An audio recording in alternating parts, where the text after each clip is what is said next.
किसी भी जगह की कहानी आखिर शुरू कहां से होती है? अक्सर कुछ कहानियां वक्त की धूल में खो जाती हैं, इतिहास के पन्नों में कहीं दबी रह जाती हैं। तो चलिए आज इतिहास के उन्हीं धूल भरे पन्नों को पलटते हैं और छत्तीसगढ़ की उस भूली बिसरी कहानी को फिर से खोजते हैं, जो सुने जाने का इंतजार कर रही है। तो सबसे पहला और सबसे बड़ा सवाल यही है, जब इंडस वैली और वैदिक काल जैसी भारत की महान सभ्यताओं की कहानियां लिखी जा रही थीं, तब छत्तीसगढ़ का जिक्र आखिर था कहां? तो तैयार हो जाइए, क्योंकि हम समय में पीछे जाने वाले हैं ये पता लगाने के लिए कि भारत की सबसे पुरानी कहानियों में छत्तीसगढ़ कहां छुपा था। ठीक है, तो चलिए भारत के इतिहास के एकदम शुरुआती पन्नों पर चलते हैं। यहाँ हमें महान सभ्यताएं दिखती हैं, उनके शहर, उनके ग्रंथ, उनकी कला, सब कुछ। लेकिन एक अजीब बात है, जब हम सिंधु घाटी या शुरुआती वैदिक काल के नक्शों को देखते हैं, तो मध्य भारत का एक बहुत बड़ा हिस्सा, जहां आज छत्तीसगढ़ है, वो रहस्यमयी तरीके से एकदम खाली दिखता है। जरा यहाँ देखिए, ये हमें दो महान युगों में ले जाता है।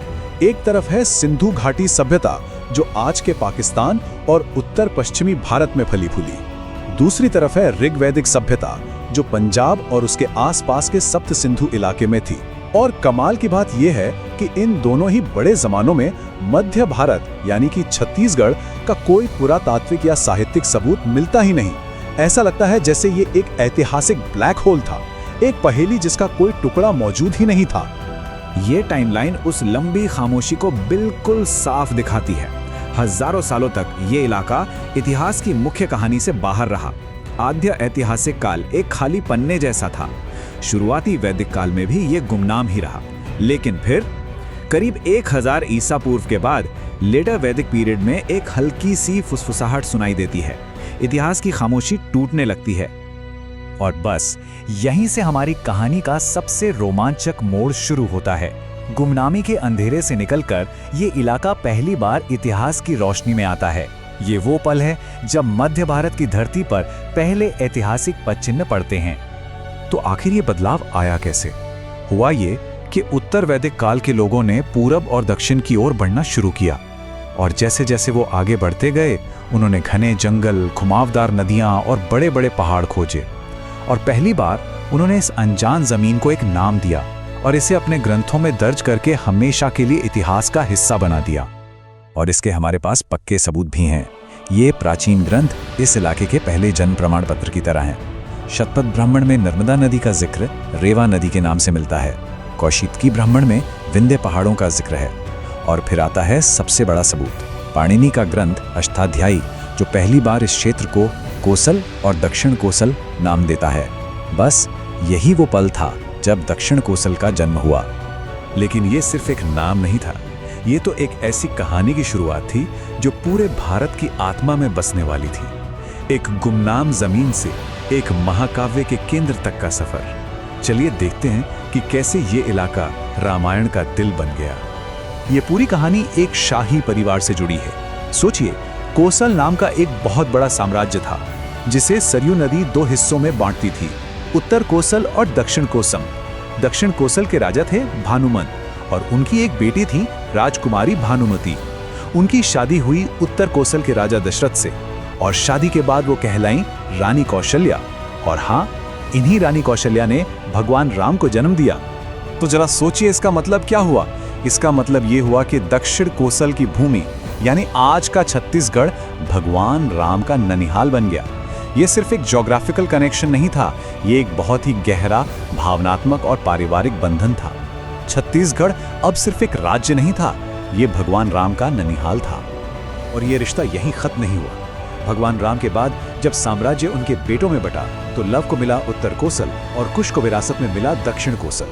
कुश ने अपनी राजधानी बनाई कुशस्थली में, जिसे आज हम छत्तीसगढ़ में सिरपुर के नाम से जानते हैं। इस तरह राम की विरासत इस भूमि की मिट्टी में और भी गहराई से समा गई, जो आज भी सिरपुर जैसी जगहों पर जिंदा है। तो ये हजारों साल पुरानी कहानी आज हमारे लिए क्या मायने रखती है? ये प्राचीन विरासत आज के छत्तीसगढ़ को कैसे आकार दे रही है? चलिए देखते हैं कि कैसे ये महाकाव्य की विरासत एक अविश्वसनीय आधुनिक सफर को प्रेरित कर रही है। मिलिए राम वन गमन पथ से। ये सिर्फ एक टूरिज्म सर्किट नहीं है, बल्कि ये समय में वापस जाने का एक रास्ता है, जो हमें भगवान राम के वनवास के पवित्र कदमों पर ले जाता है। ये छत्तीसगढ़ सरकार की एक बहुत बड़ी परियोजना है जो उन सभी जगहों को सहेज रही है जहां राम ने अपने वनवास के दौरान कदम रखे थे। जरा इस नंबर के बारे में सोचिए, 2260 किलोमीटर। अंदाजा लगाने के लिए ये दिल्ली से चेन्नई तक की दूरी से भी ज्यादा है। ये दिखाता है कि राम ने अपने वनवास का एक बहुत बड़ा हिस्सा इसी जमीन पर बिताया था। ये उस महाकाव्य यात्रा के विशाल पैमाने को दर्शाता है। और इस लंबे सफर के हर मोड़ पर एक कहानी है। इस 2260 किलोमीटर के रास्ते पर 75 ऐसी पवित्र जगहों की पहचान की गई है जहां माना जाता है कि राम, सीता और लक्ष्मण रुके थे, ऋषियों से मिले थे और अपनी मौजूदगी की छाप छोड़ी थी। जाहिर है इतना बड़ा प्रोजेक्ट एक दिन का काम नहीं है। इसे 3 अलग-अलग चरणों में पूरा किया जा रहा है। पहले चरण में 10 जगहों का विकास हुआ, दूसरे में 42 और तीसरे में बची हुई 23 जगहों का विकास किया जाएगा, ताकि हर एक स्थल को वो सम्मान और ध्यान मिले जिसका वो हकदार है।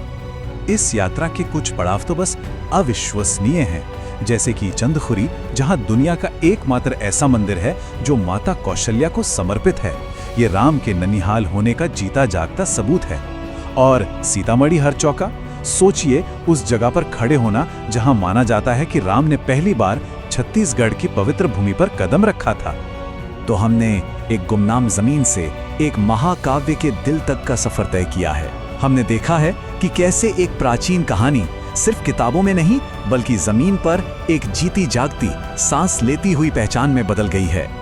छत्तीसगढ़ की कहानी हमें याद दिलाती है कि कभी-कभी सबसे महान कहानियां उन जगहों पर पाई जाती हैं जिन्हें हम सबसे कम जानते हैं। ये नक्शे पर एक खाली जगह से शुरू होकर एक महाकाव्य के केंद्र तक पहुंचने का सफर है। एक ऐसी विरासत जिसे अब फिर से खोजा जा रहा है और ये हम सभी को अपनी जड़ों से जुड़ने के लिए बुला रही है। और आखिर में ये हमें एक सवाल के साथ छोड़ जाता है, कैसे प्राचीन रास्ते एक आधुनिक सफर को आकार देते हैं? कैसे हमारा अतीत हमारे आज की पहचान बनाता है और हम उस विरासत को आने वाले कल में कैसे लेकर जा सकते हैं?